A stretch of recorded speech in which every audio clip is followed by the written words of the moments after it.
Magandang umaga po sa bawat isa sa atin. Morning. Sorry. Manhin na po. Palaging umaga yung aming service siguro ay nadala ko yung ganong pagbati. At una po sa lahat, kagalakan na maging kabahagi po sa inyong gawain. At kami po ay nagagalak for the simplicity of worship. Actually, you are such an encouragement for me personally dahil nag-flashback sa amin yung aming mga house church na kung paano nag-uumpisa sa 5, 6, at tunay na ang Diyos ay napakabuti. At ngayon, sa biyaya ng Panginoon, kami po ay magdiriwang ng 13 years anniversary this coming November. At salamat sa mga elders po ninyo. Actually, I don't have an idea kung ano yung pupuntahan kong church kasi si Pastor James, Pastor James ang nag-contact sa akin. At wala naman siya rito. At of course, through Pastor Rocky and some of your elders at sa inyo pong iglesia. Salamat ng marami. Kasama ko po yung one of our deacons. 3 lang naman po sila sa iglesia. Yung 2 nandito. Taga Abu Dhabi po yung isa. Si Deacon Nilo at Deacon Milbert. Si Deacon Nilo yung nakaawig na puti. Ayan po. Yan po ay walking distance dyan sa inyo. Kapag wala sa church, malamang ay nandito yan. Kaya expect nyo na. At ayan po. Tapos yung biological family ko po, nandyan. Yung isa naming anak, si Raymart. Ayan. Yung isa po ay nasa Australia. At yung aking mga kapatid sa Panginoon. At una po sa lahat, to God be the glory sa pribilehiyong ibinigay nyo sa akin para makapagsalita. While we are in traveling, at the back of my mind, it is all the matter of the gospel. Kaya po namin ginagawa ito dahil sa ebanghelyo na inihahayag sa Biblia. Imagine, while we are in traveling from Dubai, convenience yung aming, nakasakay kami sa, kahit paano, kahit mainit sa labas, malamig yung sasakyan, komportable ka sa inyong daanan, medyo may distansya. Nag-flashback sa akin kung paano dinadala ni na Apostle Paul itong gospel na to. Wala pang sasakyan noon, but for Apostle Paul, sabi niya, this gospel, sabi niya, for to me, to die, to die is Christ. For to me to live is Christ, and to die is gain. Ganon kahirap yung pagdadala ng gospel noon para lang maabot tayo. I believe galing kayo sa, if I'm not mistaken, this is a reforming church. Naniniwala po ako, maybe you came from dun sa isang big community na they just practicing entertainment. But believe me, hindi naman, yung gospel hindi naman po para sa lahat. Yung salita ng Diyos, yung tinig ng ating Panginoon, just only for the elect, only for the sheep, at yung mga sheep na yon ay nakikinig sa Kanya. And I believe, hindi naman talaga lahat gusto ng Diyos i-entertain. At sabi niya, sa isang community na kagaya ng ganito, kaya hindi naman talaga for all, kasi yung iba ay, sabi ng Biblia, they're goats. Hindi naman sila, they're not used to hear the voice of the Lord. But I believe dito sa small group na to na inumpisahan ng Panginoon ay talagang mamimiss ninyo. You're used to hear the voice of the Lord and to hear His voice. At yun po yung ating itatalakay nawa ay maging encouragement sa bawat isa sa atin, kahit sa aming mga mananampalataya, na makapagpatuloy na maglingkod sa ating Diyos. So ang naiatang na task po sa akin, mayroon na po tayong title, Do Not Be Ashamed of the Gospel. Then the whole text, yung chapter 1, then yung theological theme dito, napakaganda, the God who saves, calls, and enables His people for the gospel ministry, at yung anthropological theme, yung perseverance and bold endurance. But before we do so, we'll ask wisdom from the Lord before we dive into this message. Let us all pray. Heavenly Father, once again, salamat ng marami sa inyong masaganang awa at biyaya. Salamat sa iglesyang ito na from time to time, through Pastor Rocky, he was asking me kung ano yung mga prayer request ng church, at na-appreciate po namin yon. At salamat na ipapanalangin kami, at salamat sa kanilang concern. At sa pagkakataong ito, patuloy niyo po akong gamitin bilang isang instrumento. Nawa, patuloy po naming mapakinggan ang salita ng aming Panginoon through the help of the Holy Spirit. Continue to use these truths para maging encouragement sa bawat isa sa amin. Continue to use the gospel para magligtas ng kaluluwa. At patuloy niyo po kaming samahan at biyayaan. Sa pangalan ni Jesus, Amen. Okay, by the way, thank you, Pastor Rocky. Siya po yung minsan ite-text ako. May mga prayer concern ba kayo dyan, Pastor, sa church ninyo? So at least alam ng mga members na may church na kagaya nito na sinasama din kami sa panalangin. At ganun din, may mga tanong din siya, personal, mamaya na namin pag-uusapan yung ibang gossip patungkol sa reform groups. Anyways, we'll proceed to our study. Let me know po kung time's up na at ito po ititigil ko. Hindi ko alam kasi we thought ay doon po kami sa kabilang room. At nag-aantay kaming umalis na yung mga tao dahil may susunod daw. Sabi ko, baka kami na to. Susunod doon. At mabuti na lang ay sabi nung isa, dyan sa kabila, baka meron din dyan. At kaya po kami nandito ngayon. Ayan po. May susunod po ba dito? After 3? After 6 na. So at least ay yung time frame lang yon. So pwede ako mag-3 oras, 4 na oras. Joke lang. Ako po'y madalas na hindi po ako masyadong mahabang mag-preach. Dahil napansin ko kapag nag-preach ako ng 4 na oras, di na ako naimbitahan ulit. Sabi nila, Pastor, ay pwede ba next year? Ganun na. Kaya talagang maigsi lang. So I believe all of us are Filipino here. Lahat po tayo ay aware kung anong nangyayari sa ating bansa. By the way, I will not read anymore the text because we had a responsive reading earlier. Aware naman kayo kung anong nangyayari sa bansa po natin. Aware po kayo yung flood control projects controversy, right? Is it a good news or bad news? Bad news, right? Aware tayo, isinama sa panalangin yung earthquake. Just, kailan lang yon? Maraming mga namatay, lalo na sa ating mga kaibigan, kababayan na taga Bisaya. Marami pong casualties. Is it a bad news or good news? Bad news. Pero, as I said, kung mayroong flood control project controversies, bad news yung ating napapakinggan patungkol po doon sa corruptions.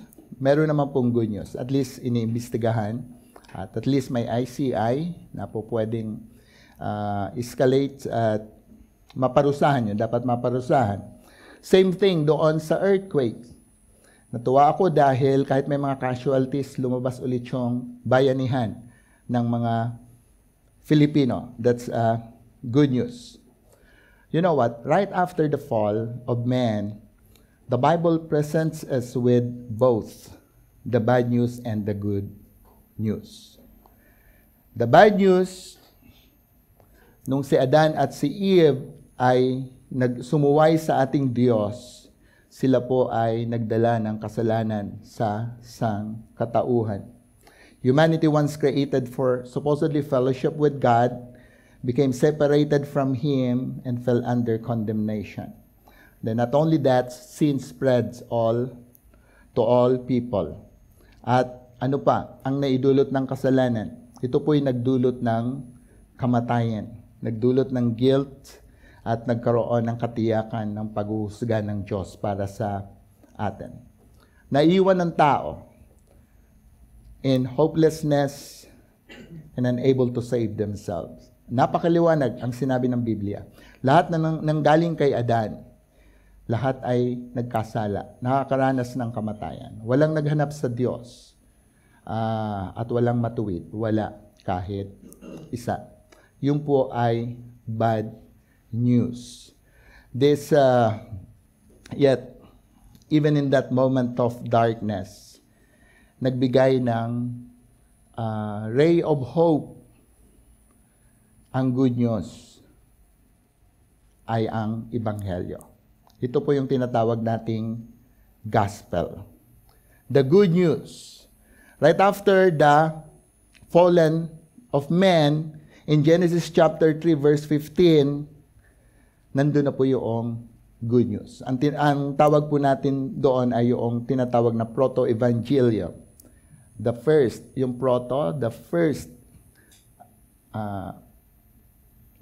good news, the first gospel. Ang Diyos ay nangako kaagad ng isang seed of a woman would one day crush the head of the serpent, though his own heel would be bruised. And this first announcement of coming Savior, laging nakaturo sa ating Panginoong Jesus. Throughout the Old Testament, God unfolded the promise through covenants, prophecies, sacrificial system, all of which pointed to the Lord and which found their fulfillment in Christ alone. Kaya naniniwala ako, from the Old Testament hanggang sa New Testament, until now, there is only one salvation, one gospel, one Savior, one Lord, one truth. No other than the Lord Jesus Christ. In the fullness of time, Jesus came into the world, born of a woman, to save His people from their sins. Then of course, siya po'y nabuhay at sumunod sa Diyos na walang sala. At siya din ang naging kahalili ng isang makasalanan para iatang sa Kanya ang paghuhukom ng Diyos, Ama. On the cross, He bore the punishments we deserve. And through His resurrection, He triumphed over sin, death, and even Satan, fulfilling the first promise given in Eden. And this is the gospel. This is the good news. That through sin separated us from God. All of us are dead, separated from God. But through Christ, we can be reconciled, forgiven, and given eternal life. This is the good news. This afternoon, our study will focus on the theme, do not be ashamed of the gospel. And in this passage, Paul reminds Timothy, and even us today, that the gospel is not something to be hidden. Do not be reluctant, not neglected, but boldly proclaim and faithfully live out, even in the face of discouragement, even in the face of oppositions. And this afternoon, from this chapter, we will consider three main points. Verses 1 through 7, you will see, dalawang actors lang naman actually nandito. Yung sumulat, si Apostle Paul, at yung recipient, si Timothy. Then of course, nabanggit po niya yung ancestors, tapos yung family ni Timothy po dyan. But my point is, una pong makikita natin, you will see the gospel-centered minister. Makikita po ninyo yung isang tagapagturo o isang pastor o isang nagdadala ng salita ng Diyos na nasa sentro ng ibang helyo. Paul shows us what it means for a servant of God to be rooted in the gospel, drawing strength, calling, and purpose from it, verses 1 through 7. The number 2, you'll see the attitudes of the gospel-centered minister. Beyond knowing the gospel, Paul teaches the mindsets and dispositions that every faithful minister should have in carrying it out, even when hardships and challenges arise. The number 3, verses 14 to 18, the gospel-centered minister, he must guard it. Guard the gospel. So together these truths will help us see not only the importance of the gospel in our service, but also the courage, the convictions needed to live unashamed of it. Gospel-centered minister. So I hope when you discuss yung 1 Timothy, alam nyo na yung kalagayan ni Paul dito, right? When he was written this book, he was in dungeon. He was in prison. Ilang araw na lang, papatayin na siya. Imagine, sa isang taong mamamatay. Then, itong sulat na to ay napakahalaga para maipadala niya sa kanyang recipient. Ganun po yung kanyang kalagayan. Then, anong sabi po niya sa verse 1? Paul, an apostle of Christ Jesus by the will of God, according to the promise of the life that is in Christ Jesus, to Timothy, my beloved child, grace, mercy, and peace from God the Father and Christ Jesus our Lord. So you will notice, nandito si Pablo ay isang tinawag sa kalooban ng Diyos. He was an apostle. Hindi po siya self-appointed. Hindi po siya, yung sinabi niya sa sarili niya na siya ay inilagay niya yung kanyang sarili ng mga tao na siya ay isang apostol, but he was appointed by God, established by God's sovereign will. His authority came directly from Christ, commissioned on the Damascus Road, kung naalala po ninyo yung kanyang conversion. Even though he considered himself of the least of the apostles, his ministry was entirely a result of God's calling and grace. Sabi niya, ako'y tinawag ng Diyos bilang apostol at ang lahat ng yan ay ayon sa biyaya, awa ng Panginoon. It is a good foundation na makita po natin na kahit yung mga apostol o kahit yung mga mananampalataya, dapat nilang malaman, dapat nating malaman.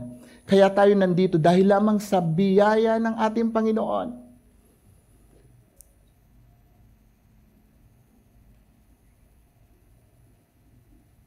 Paul's purpose was tied to the promise of life in Christ Jesus. And his mission was to proclaim the gospel, the good news about the Lord Jesus Christ, the message of true life in Christ who conquered death. He was called by God, called by the will of God. Like Paul, our service to God is not also self-made, but God-given. Napakahirap ng ministry. we'll try to evaluate kung ilang years na po kami sa gawain. More than 3 decades sa gawain. If this is just only a self-made but not God-given, madali tayong ma-discourage, madali tayong umalis, madali tayong umayaw. We're called. And to God be the glory. If you know that you're called as a Christian, called sa isang ministeryo, you know that you are also empowered. Empowered by the Holy Spirit. And same grace, nung tayo ay iniligtas niya, ay ganun ding grace para masustain yung ating buhay Kristiyano. Then, pagdating po doon sa, of course, obviously, pagdating sa chapter 2, verse 2, Timothy, my beloved child, grace, mercy, and peace from God the Father in the Christ Jesus our Lord. Sabi niya sa verse 3, I thank God whom I serve as did my ancestors, with a clear conscience as I remember you constantly in my prayers night and day. As I remember your tears, I long to see you that I may be filled with joy. And I am reminded of your sincere faith that dwelt first in your grandmother Louise and your mother Eunice, and now I am sure dwells in you as well. So obviously, makikita po ninyo dito si Timothy bilang recipient, he was also shaped by the grace of God. A personal mentor ni Paul. Of course, Timothy grew in faith under Paul's discipleship. Alalahanin po ninyo, this is not a letter of commendations. In fact, ito lang yung nabanggit po niya diyan na anong sabi niya sa verse 5. I am reminded of your sincere faith. Ito lang yung commendation na binigay kay Apostle Paul, kay Timothy. Pero this is a letter of instruction. Ito po yung letter na kung saan pinapalakas niya si Timothy dahil po dun sa kanyang kalagayan. Later on, makikita po natin kung ano yung kalagayan ni Timothy. We know that he was young. Then, yung mga salitang nabanggit dyan, he was timid,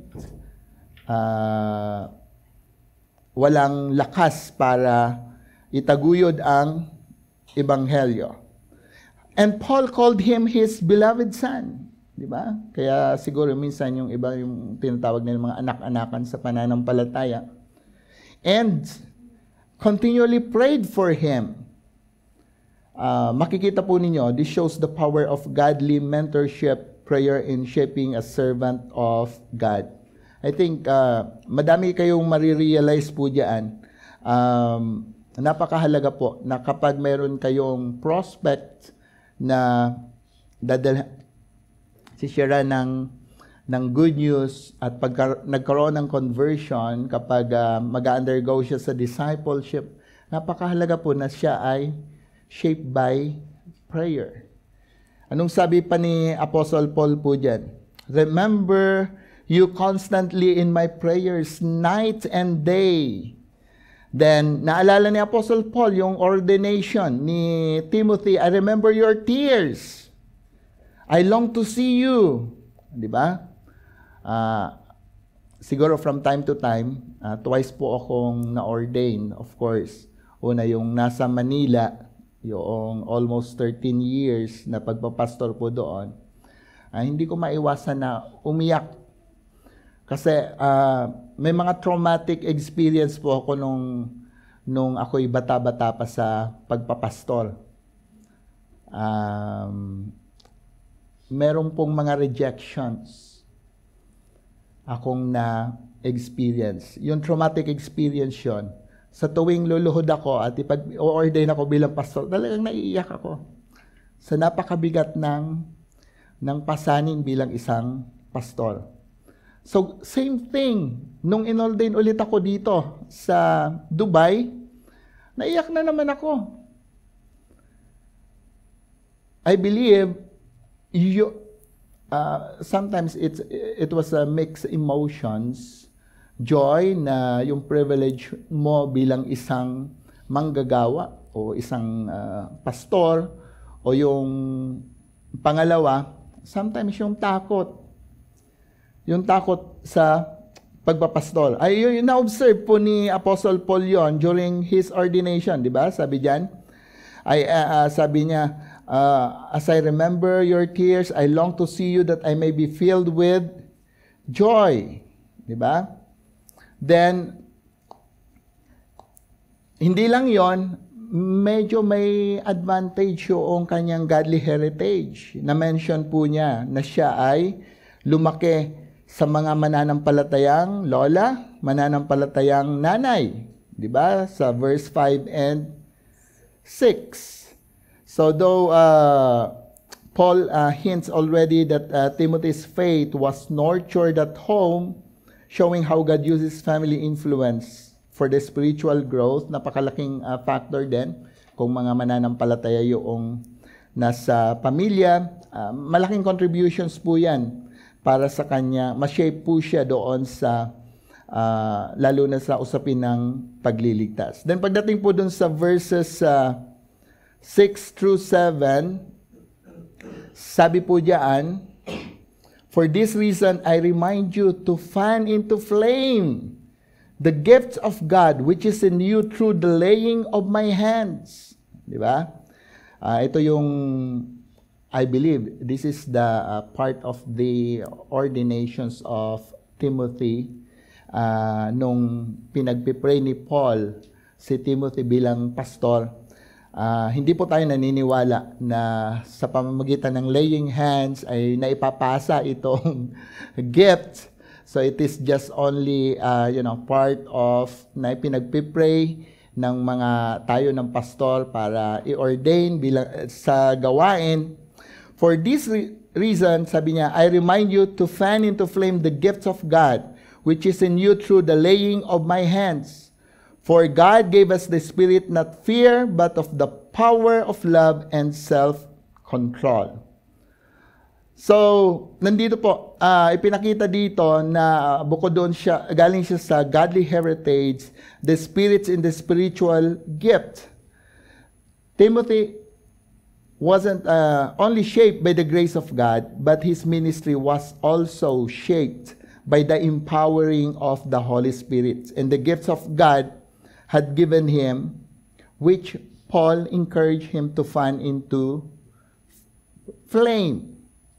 So, Paul urged Timothy to fan into flame the gifts of God, reminding Timothy that the Spirit he received wasn't one of fear, but of power, love, and self-control. So, at first glance, as I said earlier, the gifts may seem to refer only to Timothy's ministerial abilities imparted when Paul laid hands on him at ordination.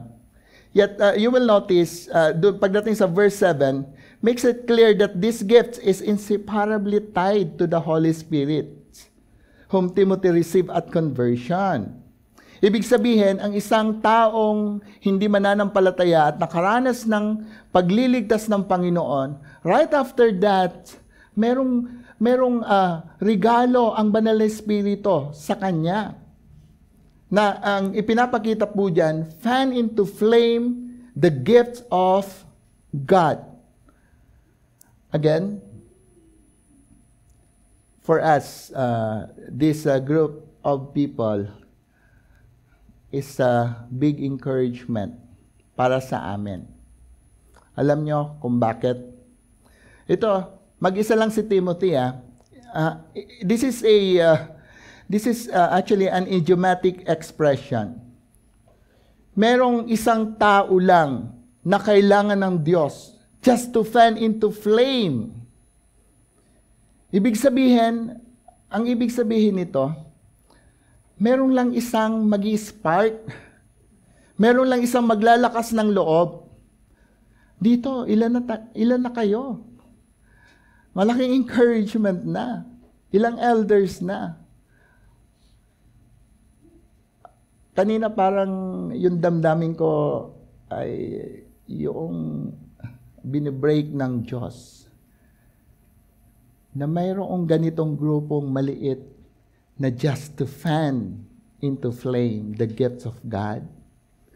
Malaki yung magagawa niya sa Ebanghelyo ayon sa biyaya ng ating Panginoon. Fan into flame the gifts of God. Theologians rightly note yung salitang, yung gifts diyan, yung pagdating diyan sa verse 7, sabi diyan, for God gave us His Spirit. Actually, sabi po ng mga theologians, this Spirit here refers to the Holy Spirit, for it is the Spirit who gives both the gifts of ministry and the strength to use them.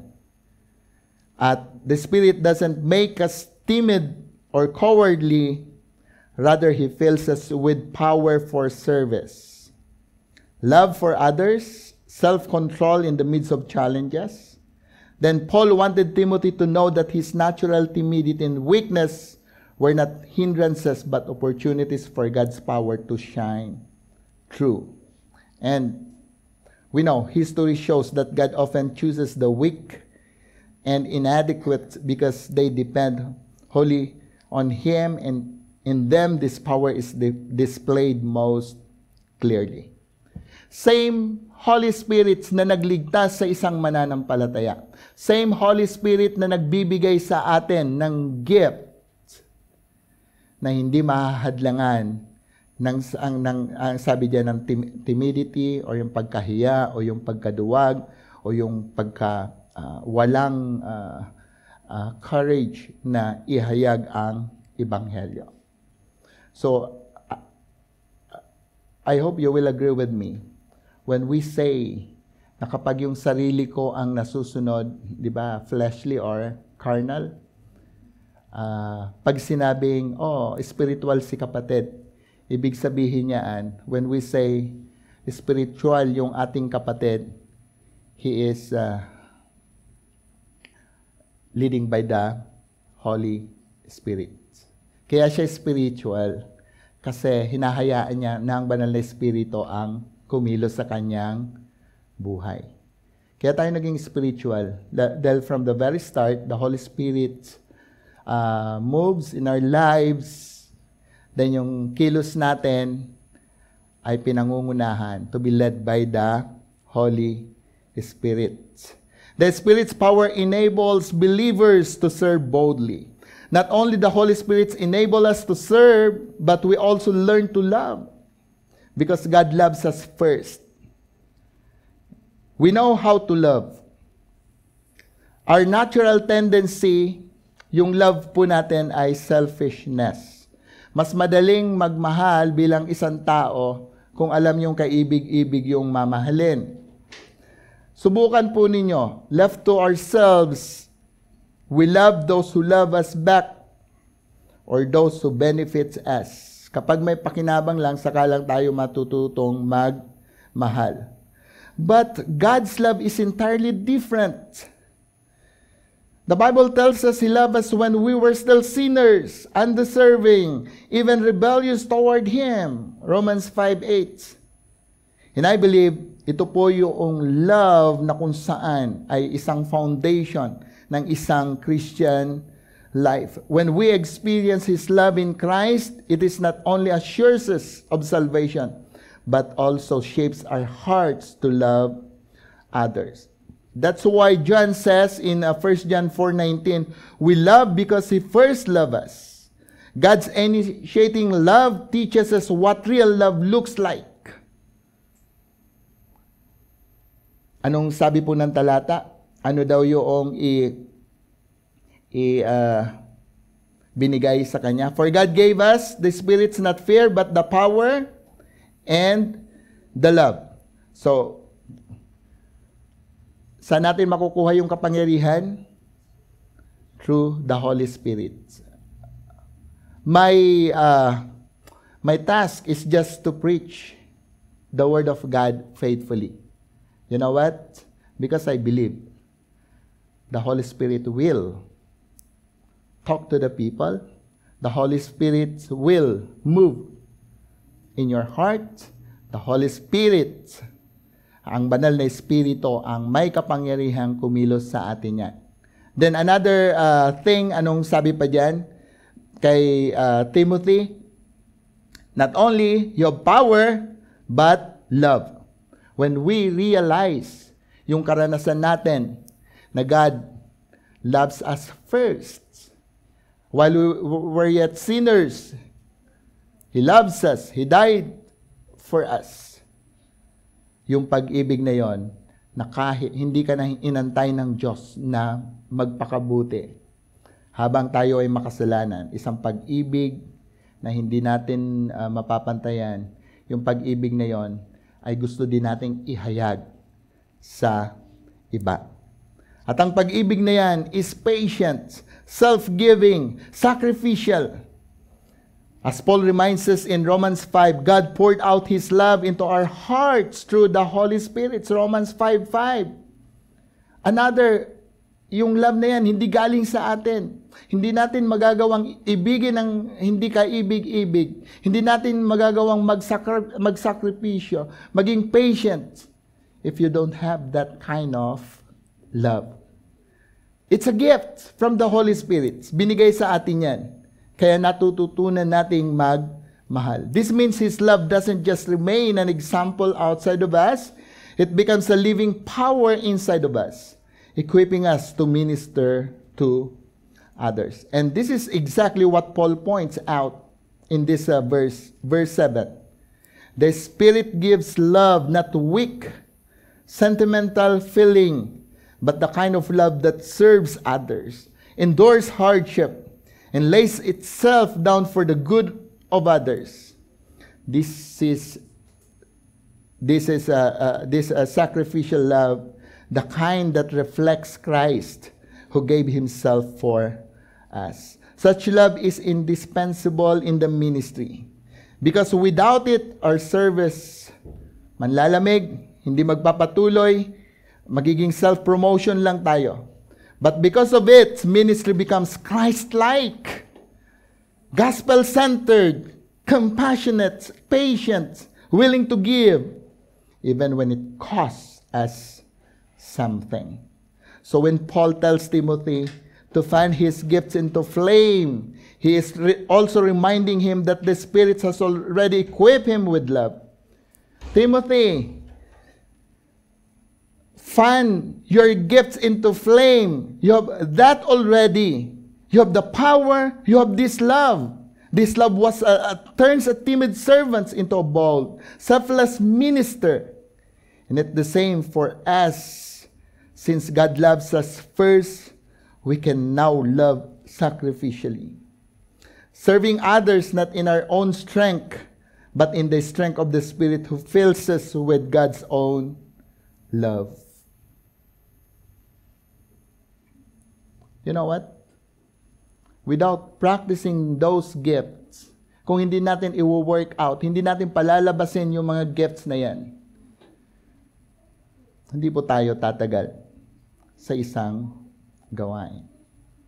Kaya patuloy tayong nagtsatsaga, nagpapasensya, nagsasakripisyo, because we realize that God's love. We don't deserve God's love, but still He loves us. Ngayon, yung sinishare po natin sa iba. Not only that, anong sabi diyan? Not only you have this power, love, ano pang resources ni Timothy diyan? Self-control. What does it mean? Another gift of the Holy Spirit. Self-control or disciplines is indeed another gift of the Holy Spirit mentioned in this verse. Paul reminds Timothy that the Spirit produces not only power, not only love, but also sound mind, the ability to stay calm. Ibig sabihin ng self-control, yung magkaroon tayo ng sound minds, stay calm, balanced, steady even when life or ministry becomes overwhelming. Imagine, kung wala tayong ganitong gifts, this is not merely willpower or personality traits. It is the Spirit's work in us. Again, left to ourselves, madali tayong matakot. Madali tayong ma-discourage, madali tayong ma-pressure. But the Spirit gives us self-mastery, the ability to think clearly, resist panic, and act wisely in the face of trials. And this gift of disciplines enables perseverance. Without it, hardship can cause us to give up or lose focus, but with it, we are able to endure and stay the course. May mga pagkakataon at maraming mga pagkakataon, wala na yung dating excitement para mag-preach ng salita ng Diyos. Mga elders, alam nyo yan. But because of this gift, self-control, disciplines, may mga pagkakataon na out of accountability, out of responsibility. I have to study, I have to read, I have to hear podcast or whatever, because that's gifts from the Holy Spirit. Self-control, disciplines. Timothy, sabi ni Apostle Paul, fan into flame, the gift. Yan ay regalo ng Diyos. As Paul later tells Timothy in 2 Timothy chapter 4 verse 5, keep your head in all situations. Literally, to remain sober-minded, level-headed, and steady in the face of chaos. That is the Spirit's gift of self-control at work. It allows the believer not to be driven by emotions, fear, but to remain anchored in God's truth and purpose. Though it is not always easy to exercise, but believe me, the Holy Spirit makes it possible. Perseverance doesn't come from our own strength, but from God's Spirit. Kaya mga kapwa ko, mga elders, mga deacons, kapag natapos nyo yung inyong pag-aaral, natapos nyo yung message, thank the Lord. Without this gift of perseverance, without this gift of self-control, hindi natin magagawa. Hindi natin mafulfill yung pinapagawa ng ating Panginoon. Always remember that perseverance comes from the work of the Holy Spirit, renewing our minds and giving us inner stability. This means that even in seasons of exhaustions, pagod ka na, minsan may sakit ka pa, there's conflicts, there's discouragements, Christians can keep moving forward faithfully. It is the Spirit who equips us to remain balanced, patient, determined, so that we do not abandon the ministry God has entrusted to us. Kahit isa na lang nakatayo dyan, ay nakaupo dyan, ako pala yung nakatayo. Kapag ito yung motivation natin, kung mayroon pang isang makikinig, kaya mo magagawa yan dahil sa gifts of self-control. In short, the Spirit's gifts of self-control is what steadies us. It gives us sound minds in confusions, courage and fear, perseverance and difficulty. So I believe it is not the trial suddenly become easy, but that we are empowered to endure them without being shaken or losing heart. That's why Apostle Paul could encourage Timothy, a naturally timid young man, to fan into flame his gift because the Spirit had already given him everything he needed to stand firm. Alam niyo po ba yon? If you are really a genuine believer, kung talaga kayong converted Christians, alam niyo bang may gifts kayo? Kailangan natin lang i-work out. Palabasin yung gifts na yon. And I believe, kahit anong payat ng tao, alam niyo yung ibig sabihin ng workout? Kahit anong payat ng tao, di ba? Hindi niyo masasabing, oh, nag-workout siya, nagkaroon siya ng muscles. May muscle na yan. Right? Pero kapag wino-workout, yung muscles na maliit yan, lalong lumalaki. Same thing. May gifts na dyan. Di mo lang ginagamit. Then later on, we'll see kung anong mangyayari sa isang gifts na hindi ginagamit. Paul encouraged Timothy to rekindle, to fan the flame of his ministry. Dahil later on, tandaan po ninyo, unti-unting mapapansin nyo of mamamatayan. Mapapansin nyo, hindi nyo na nagagamit. And it was proven. Kahit pa 10 years, 20 years kayong magaling mag-play ng keyboard, subukan yung hindi nyo pinakialaman yung keyboard na yan for 1 year, 2 years, 5 years. Then you will notice. Isa lang sasabihin nyo, kinakalawang na ako ngayon. Hindi ko na magawa yung dati kong ginagawa. Ganon din po sa gifts na ipinagkaloob sa atin. Every Christian is called to keep their God-given gifts alive through active use and dependence on the Spirit. If we neglect them, they grow cold. If we stir them up, God provides the strength and wisdom needed for service. The call may not always be dramatic, but often it comes in simple, practical ways. Minsan, we're not expecting sometimes they thought, kapag revival ay, di ba, yung emotional yung tao, nag-iiyakan, o nagluluksuhan, nagkakaroon ng ibang atmosphere. Hindi po ganoon ang revival.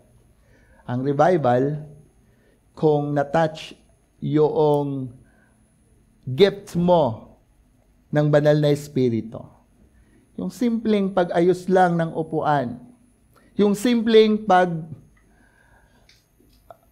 pag-linis, yung dating nagtuturo ka, dating nag-evangelize ka, dating nag-preach ka, at unti-unti mong ibinabalik, pinapractice mo yung mga bagay-bagay na yon.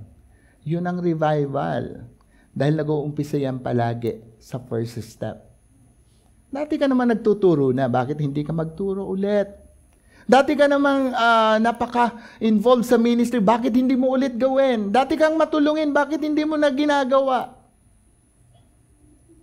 Sabi ni Apostle Paul, rekindle the flame of your ministry.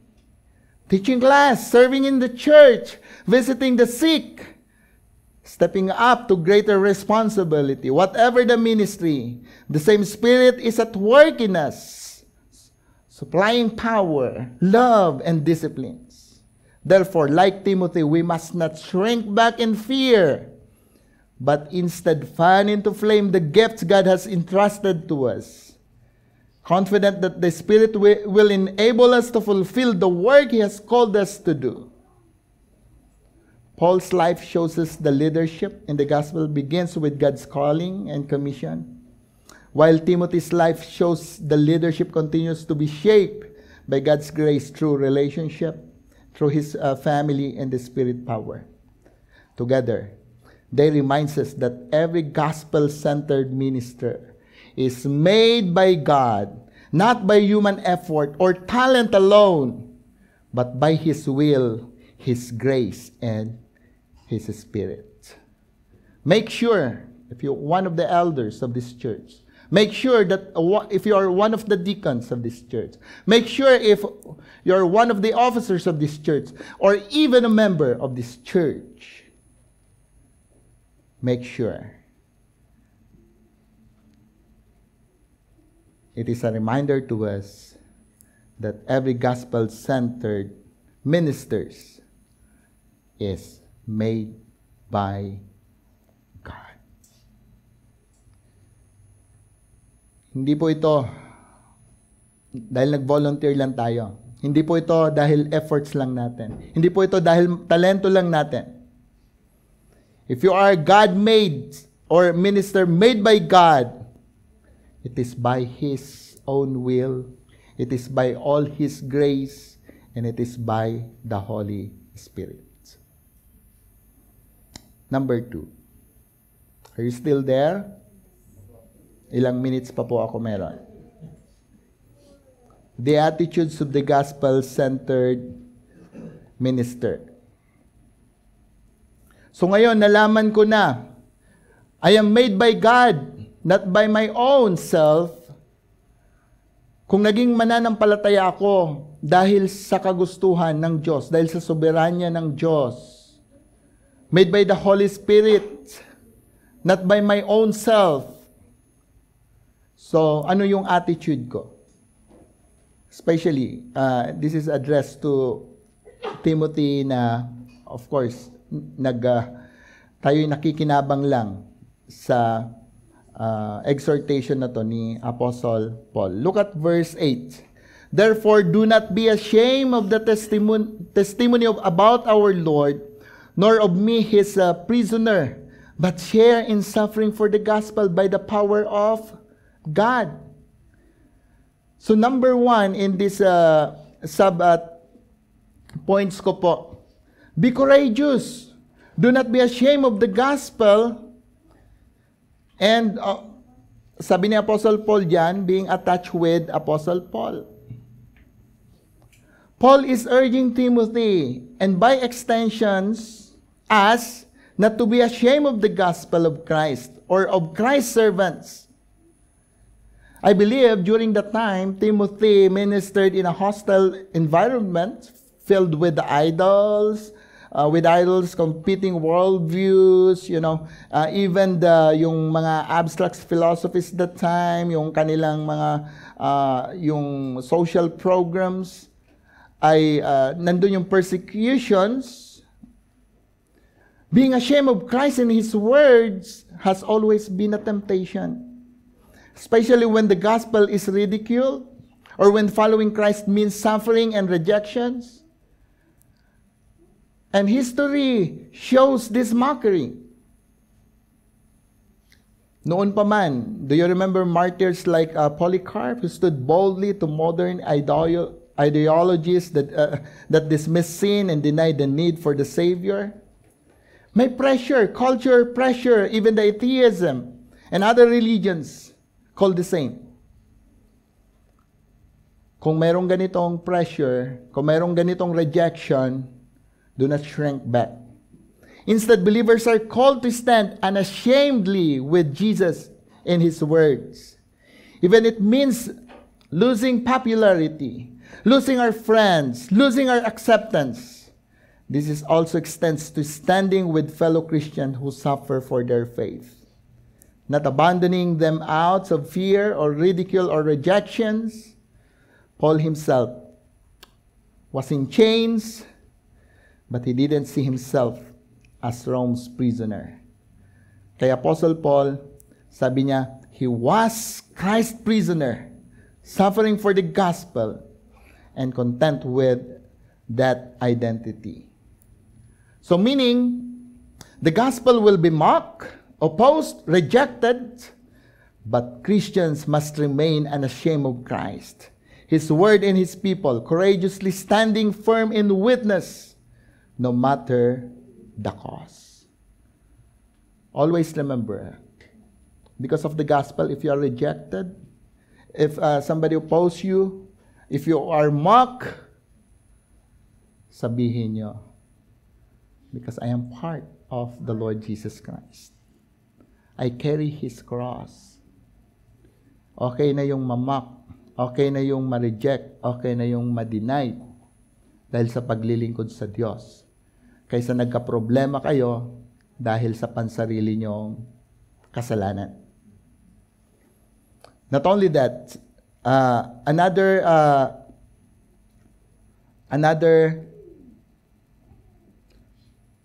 Paul's reminder as an attitude, according to Paul, be courageous, do not be ashamed of the gospel, letter B, because again, he reminds Timothy, you will suffer for the gospel. Verses 8 to 12. Therefore, do not be ashamed of the testimony Therefore, do not be ashamed of the testimony about our Lord, nor of me, His prisoner, but share in the suffering for the gospel by the power of God, who saves us and called us to a holy calling, not because of our works, but because of His own purpose and grace, which He gave us in Christ Jesus before the ages began. Verse 10, and which now has been manifested through the appearing of our Savior Jesus Christ, who abolished the death, brought life and immortality to light through the gospel, for which I was appointed a preacher and apostle and teacher, which is why I suffer as I do. But I am not ashamed, for I know whom I have believed, and I am convinced that He is able to guard until that day what has been entrusted to me. Yes, Timothy, you will suffer. Paul calls Timothy and all believers not only to be unashamed of the gospel, but also to willingly share in suffering for it. This suffering is not endured in human strength, but by the power of God. In verse 8, who supplies grace and strength and weakness. The reason suffering is worth it and worth dying for, it is because of the greatness, grace, and grounds of the gospel. Totoo yan, magsasuffer tayo. Pero yung kakanyanan o kapangyarihan, yung courage na gagamitin natin ay hindi magmumula sa atin. This is our strength by the power of God. Bakit kailangan nating magpatuloy? Look at the beauty of this gospel. Look at the beauty. It is because of the greatness, grace, and grounds of the gospel. Look at verses 9 through 10. Tingnan mo, bakit kailangan nating, bagamat magsasuffer tayo, bagamat mahihirapan tayo, look at these verses, who saves us for the gospel by the power of God, who saves us and called us to a holy calling, not because of our works, but because of His own purpose and the grace which He gave us in Christ Jesus before the ages began. This is the beauty of redemptions. God saves us. When we say God saves us, we talk about justifications. Meaning, kapag namatay po tayo, isa lang ang tatayo sa harapan ng Diyos para tayo ay hindi husgahan ng ating Panginoon. Ang tatayo lang doon, yung sabihin ng Diyos, ay, pinatawad ka na. Right? Justified before God because of the Lord. We're forgiven. Not only that, sanctifies. It talks about holiness, definitive sanctification. When we justified, nagkaroon na ng breach yung sin. Meron na tayong kapangyarihan o kakanyanan na ma-overcome yung pagkakasala. Definitive sanctifications. At meron tayong kakanyanan magpatuloy sa kabanalan. Progressive sanctification. And what else? And promises us immortality. Glorification. Our final consummation through Christ Jesus. And this salvation is entirely of grace, from verse 2, not of works proposed by God before time began and accomplished in history through Christ's suffering. Kaya po, kapag tinitingnan natin yung kaligtasan, hindi nyo mapapasubalian yung 5 chain 5 golden chains of salvation. O yung 5 unbreakable chain of salvation. Di ba? Si Paul din ang nagbigay niyan. Sabi ni Paul, dahil ito'y plinano na before the foundations of the world. Wala pa yung creation, plinano na ng Diyos ang lahat ng ito.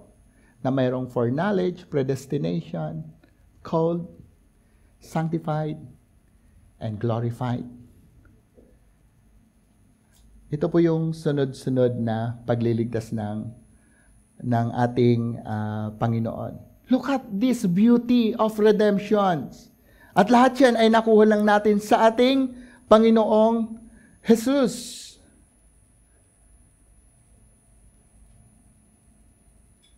Finally, sabi nga dyan, who abolished death and brought life and immortality to light through the gospel. Finally, Paul reminds Timothy that suffering is to be expected when we proclaim the gospel, just as Paul did in his calling as herald, apostles, and teachers, sabi diyan sa verses 11 through 12. So in short, if you are God really called to the ministry, mayroon tayong obligation. Here, verses 11 and 12, sabi diyan, tinawag ako, ano sabi diyan? Which is, I suffer as I do. Sa verse 11, for which as I was appointed a preacher, an apostle, and teacher, dahil tinawag ka ng Diyos, kung elders, isa ka sa mga elders, kung isa ka sa mga deacons, isa ka sa mga officers, kung isa ka mananampalataya, dahil sa pagkatawag ng Diyos sa atin, sa ganyang tawag, we are obligated. Paul has an obligation. Paul has a responsibility, accountability. But, yung obligation na ginagawa natin, yes, accountable nga ako, but this is also our privilege, being called by God. Yet Paul endured boldly because he believed Christ and his gospel are infinitely worth it. So in short, dito sa mga verses na binasa natin, Paul teaches the believers, must not be ashamed of Christ, but stand firm, endure suffering by God's power, rejoice in the grace of salvation, and proclaim the gospel boldly because Jesus has abolished death and secured eternal life. Dapat ganun yung attitude ng mga gospel-centered minister. The number 3, guard the gospel, verses 13 to 18. Ako po ay mayroong isang palabra de honor. 2:48. May 2 minutes ako. Kaya to be continued po ito. Intentionally, hindi ko po talaga tinapos yung points na to. At napakapalad nung susunod na mag-continue po nito. Iniatang ko po ang baton sa inyo, pagpapatuloy ng guard the gospel. Napakaganda ng mga points niya.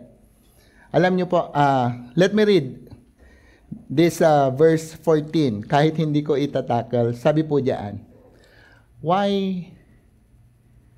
preaching, sharing the gospel is worth living for and worth dying for. Sabi po diyan, sa 14, by the Holy Spirit who dwells within us, guard the good deposits entrusted to you. Sino pong may mga life plan dito? That's a good deposits, right? Kung may mga plan kayo, mayroong mga insurances. Ano yung sikat na insurance dito? Zurich. Ayan. Kaya ako nabanggit yan, sikat yan. Dahil wala ako. Okay? Zurich. Or meron kayong mga investments. It's a good deposits, right? O mayroon kayong time deposits. It's a good investment. Or Bitcoin, or stocks, or properties, o lahat-lahat. It's a good deposits, right? Pero dito sabi, ni Apostle Paul.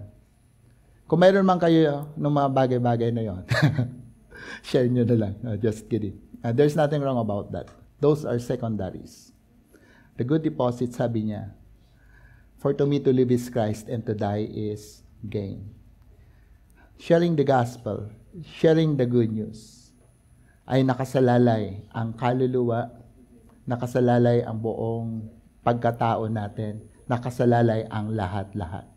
Guard this. This is a good deposit. Mas mainam pa to sa investment. Mas mainam pa to sa mga bagay na inaasahan natin. Dahil dito nakasalalay yung ating kaluluwa. Oh, what a good encouragement. Yung lahat ng ginagawa natin sa Panginoon is a good deposit, right? I believe someday bibigay, we will give an account before God. Sa mga accounting, alam niyo yung term na yon, magsusulit tayo sa Diyos. But sharing the gospel is a good deposit. So that's why, to bring the gospel, this letter to you, isang pribilehiyo po para sa amin. Because the gospel is the good news of Jesus Christ. And it can be summarized in these 6 essential truths. Actually, kinuha ko din lang ito sa isa sa mga references. Number 1, yung Christological. Meaning, when we say Christological, yung gospel is fundamentally about Christ. There's no good news apart from Him. He is the central figure. This gospel is biblical, revealed in the scripture, which is able to give wisdom for salvation through faith in Christ. This is historical. Christ has appeared in history, accomplishing redemption through His incarnation, death, and resurrection. And He will return to complete this redemptive work. This is doctrinal. The gospel carries essential truth, God's sovereign grace, Christ's life, His God, He is human, 100% human, 100% God, but Christ's victory over death, the Spirit's indwelling, elections, glorification, union with Christ, repentance, etc. And even the future reward. Then this is also a personal. The gospel must be received personally by faith, as Timothy and his family did. Then lastly, this is practical. The gospel impacts every area of life, giving hope, salvation to the lost, and strength, endurance, guidance, believers in daily living and ministry. So that, I believe from the very start, this church is a gospel-centered church. When you read the word, you read the word of the gospel. When we sing the gospel. When we have this corporate prayer, we pray through the gospel. When I preach the gospel, a gospel-centered church. The gospel is Christ-centered, rooted in Scripture, historically grounded, doctrinally rich, personally received, and practically transformative. Timothy was called to treasure the gospel, guard this, proclaim the gospel, and as Christians, we are called to do the same. Just as is, be faithful in sharing the word, then the rest, the Holy Spirit will take care. Then, kung mayroong isa o dalawan nandito ngayon, this is the call of the gospel. The gospel now is for us. Repent of our sins, believe in the Lord Jesus Christ, the promise of Savior, so that we may be saved. Again, Christians, do not be ashamed of the gospel. Do not be reluctant. Continue to practice the gifts God has given you. Work it out in a very practical way.